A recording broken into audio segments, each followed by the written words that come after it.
नाज़रीन अस्सलामु अलैकुम वरहमतुल्लाहि वबरकातुह।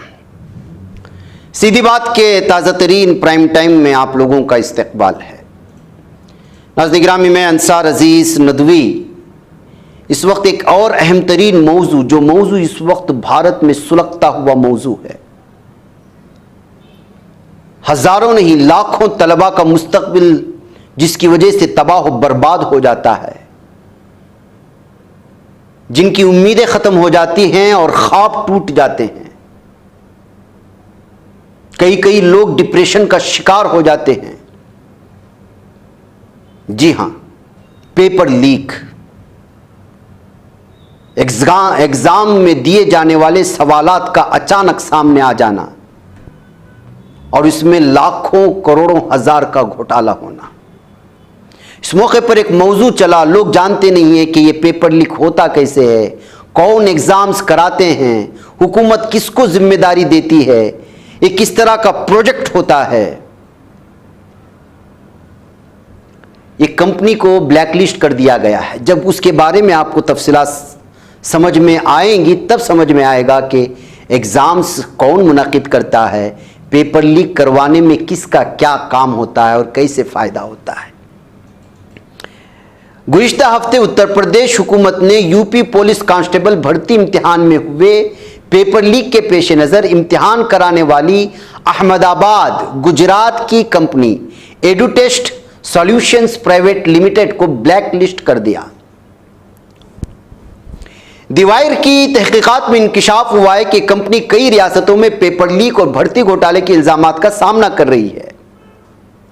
उसके बानी डायरेक्टर सुरेश चंद्र आर्या सार्वदेशिक आर्या प्रतिनिधि सभा नामी एक हिंदू तंजीम के सदर हैं।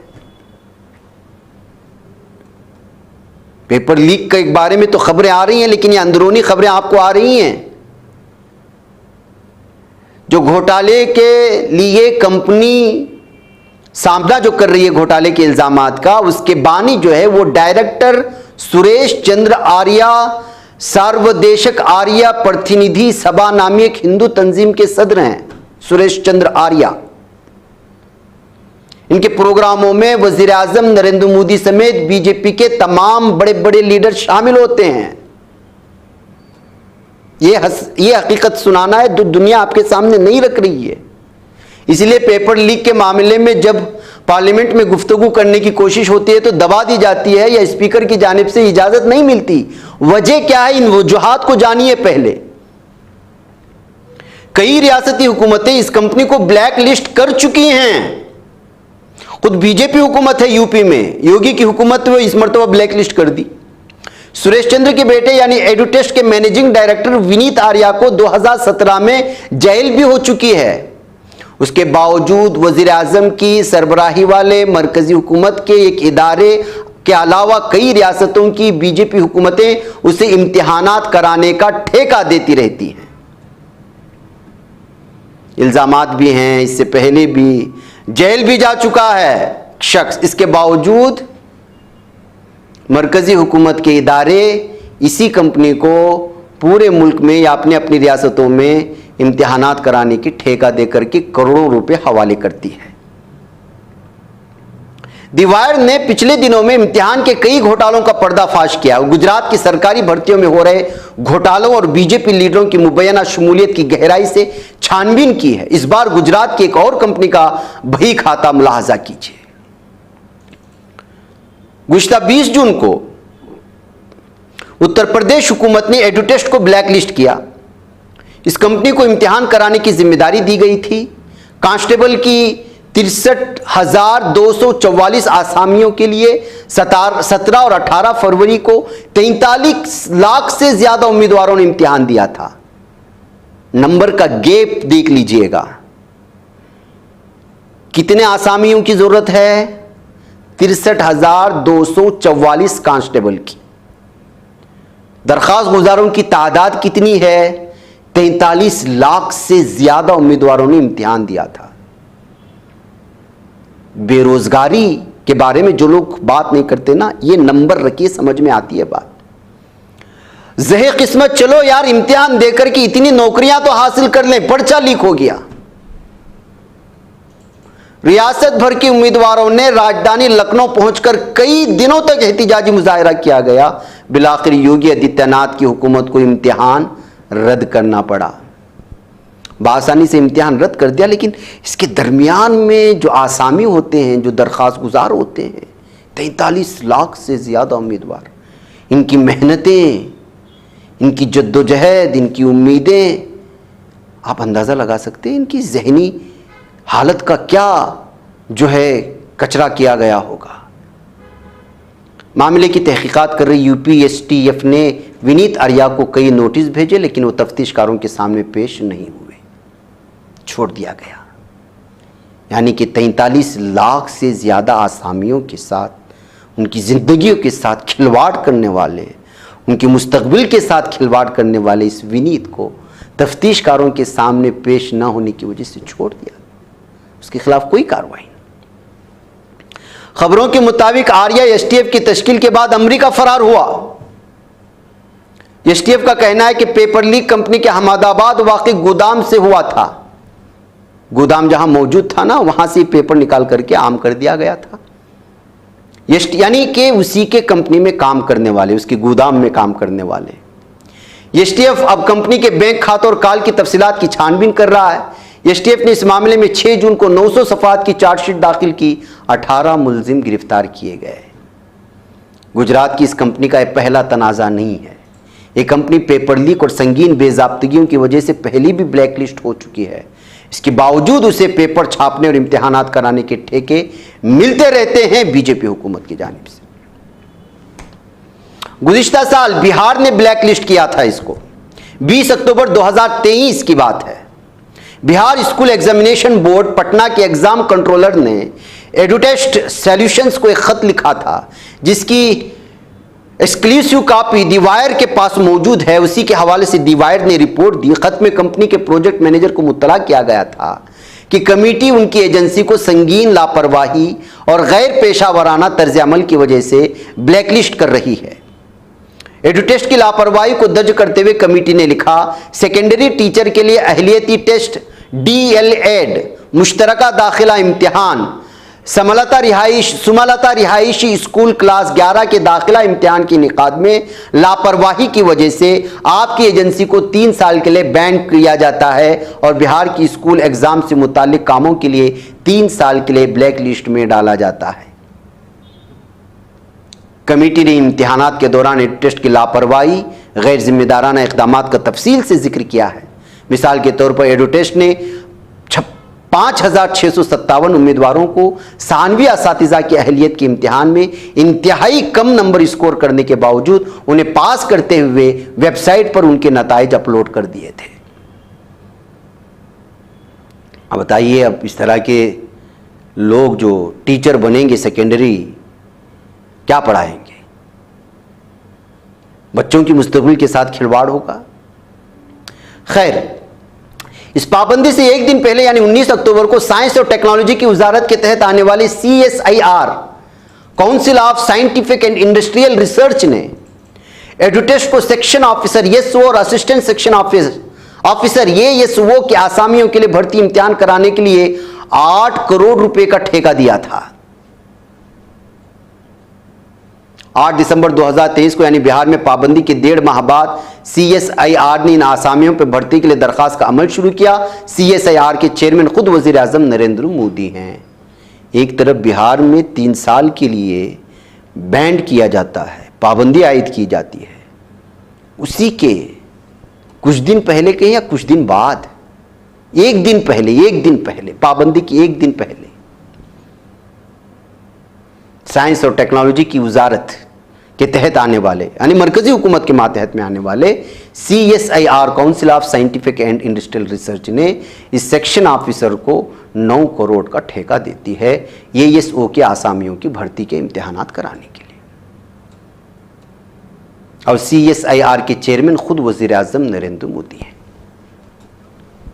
कुल 444 आसामियों के लिए निकली भर्तियों में से 76 आसामियां एसओ के लिए थी और बाकी 368 आसामियां एएसओ के लिए। दरखास्त की आखिरी तारीख 14 जनवरी 2024 थी। इम्तिहान 5 से 20 फरवरी के दरमियान मुल्क के मुख्तलिफ मराकिज़ पर ऑनलाइन मुनाकिद किया गया था। इम्तिहान के दौरान ही उम्मीदवारों ने बड़े पैमाने पर धांधली के इल्जामात लगाना शुरू कर दिए। 8 फरवरी 2024 को पुलिस ने उत्तराखंड में एक मरकज पर छापा मारा। देहरादून के राजपुर पुलिस स्टेशन में दर्ज एफआईआर के मुताबिक एग्जाम सेंटर से पकड़े गए मुलजिम अंकित धीमान ने कबूल किया था कि उसने 7 फरवरी को सुबह की शिफ्ट में उम्मीदवार शेवीन डबास, वालिद Bhupendra Singh, roll number 1262416009, seat number 66 का सवालनामा हल कराया था। यानी कि वो खुद साथ में बैठ करके या किसी भी तरह से चीटिंग करवाई थी। शुरू हो गई धांधलियां।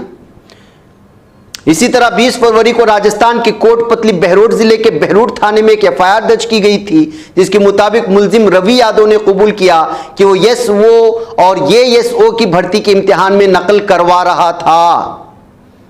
इस मामले में रवि यादव और एक और मुलजिम योगेश शर्मा फिलहाल जेल में बंद हैं। काबिल जिक्र है कि सीएसआईआर ने किसी भी गड़बड़ी को कबूल करने से इनकार कर दिया।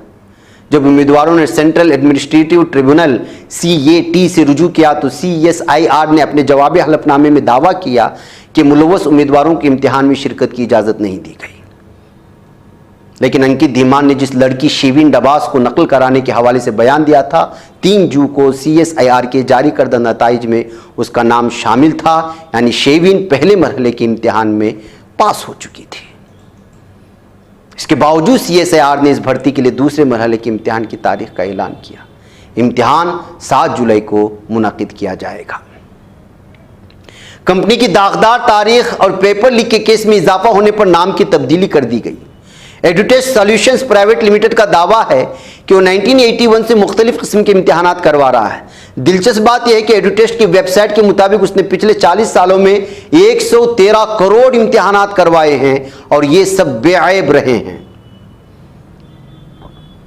इस कंपनी ने उत्तर प्रदेश सब ordinate selection commission, Gujarat national law university, Bharat electronics, Chhattisgarh government, Haryana SSC, national institute of technology, Tiruchirappalli, power system operation, central university of Rajasthan, oil India limited, university of Pune, army welfare education society, central psychiatric institute Ranchi, Mehsana district cooperative bank, power grid corporation of India limited जैसे बड़े बड़े सरकारी इदारों के लिए काम किया।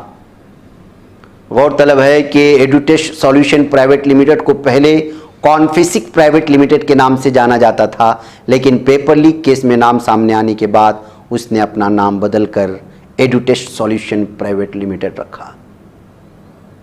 2017 में Bihar staff selection commission BSSC जिसको कहा जाता है, उसके इम्तिहान का सवालनामा लीक हो गया था। बिहार पुलिस की एसआईटी ने बीएसएससी के उस वक्त के सदर और आईएएस अफसर सुधीर कुमार के साथ सवालिया पर्चे छापने वाली प्रिंटिंग कंपनी कॉन्फिसिक प्राइवेट लिमिटेड के डायरेक्टर विनीत आर्या को भी फरवरी 2017 में गिरफ्तार किया था, जो कुछ अरसे बाद जमानत पर बाहर आ गए। 3 साल बाद विनीत आर्या ने जमानत की मुद्दत में तोसी के लिए अदालत में दरखास्त दायर की, जिसमें उन्होंने खुद को जहनी तौर पर बीमार और डिप्रेशन में मुब्तला बताया। विनीत आर्या ने अदालत को यह भी बताया कि उन्हें खुदकुशी के ख्यालात आ रहे हैं, वो अब भी जमानत पर बाहर हैं। बीएसएससी पेपर लीक स्कैंडल की वजह से कॉन्फिसिक प्राइवेट लिमिटेड की बहुत बदनामी हुई। विनीत आर्या के रोल के हवाले से कई खबरें शाये हुई। फिर अचानक 23 अगस्त 2018 को जारी एक जीएसटी दस्तावेज में कंपनी का नाम एडुटेस्ट सॉल्यूशन प्राइवेट लिमिटेड हो गया, यानी कंपनी ने अपना नाम बदल लिया। महकम नाज़रीन गिरामी, इसके काले करतूतों की लंबी लिस्ट है और सबसे अहम तरीन बात जो आपको यहाँ सामने रखना ये है कि इतना सब कुछ होने के बावजूद इसी कंपनी को यहाँ की हुकूमतों की जानिब से क्यों जो है इम्तिहानात कराने की इजाज़त दी जाती है। वजह उसकी सबसे बड़ी वजह अगर कोई है तो ये है कि बीजेपी सरकारों को जानिब से इस कंपनी को लगातार ठेके मिल रहे हैं। ठेके मिलने की वजह क्या है आप जान सकते हैं कि शायद बीजेपी पार्टी को चंदा आ रहा होगा, जैसे कि होते हैं कि चंदा दो और धंधा लो। नाज़रीन मुझे इजाज़त दें। अस्सलामु अलैकुम रहमतुल्लाहि व बरकातहू। ये बच पाता है कोई सहाफ़ी की निगाहों से, मिलाता है ये लोगों को मोहब्बत की पनाहों से। करम और दर्द मंदी का है एक संसार सीधी बात। अज़ीमत जुर्अतो हिम्मत का है इज़हार सीधी बात। अज़ीमत जुर्अतो हिम्मत का है इज़हार सीधी बात। ये चैनल हक निगर बनकर कुचल देता है फितनों को,